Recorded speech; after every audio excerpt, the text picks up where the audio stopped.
कुणीही आपल्याला हलक्यात घेऊ नये, हलक्यात घेणाऱ्यांचं काय झालं तुम्ही पाहिलंय। नाशिकमधील सभेतून एकनाथ शिंदेंचा पुन्हा इशारा। एकनाथ शिंदेंचा रोख नेमका कुणाकडे?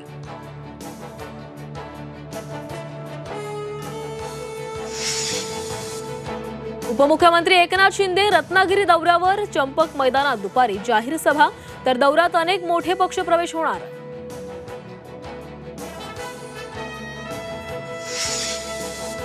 न्यू इंडिया कोऑपरेटिव्ह बँक गैरव्यवहार प्रकरणी आर्थिक गुन्हे शाखेकडून चौकशी। आरबीआयकडून बँकेचं संचालक मंडळ बरखास्त।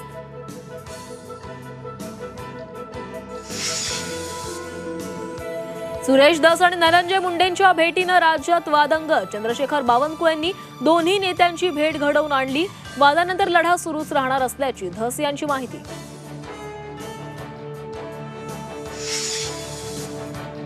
कर थकवणाऱ्या मालमत्ता धारकांना मुंबई महापालिकेचा दणका। चांदिवलीतील 178 कोटींच्या मालमत्ता जप्त।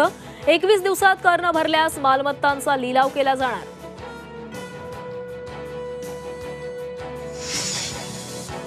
शनी शिंगणापूरमधील शनिदेवाला आता फक्त शुद्ध तेलाचा अभिषेक होणार। विश्वस्त मंडळाचा मोठा निर्णय।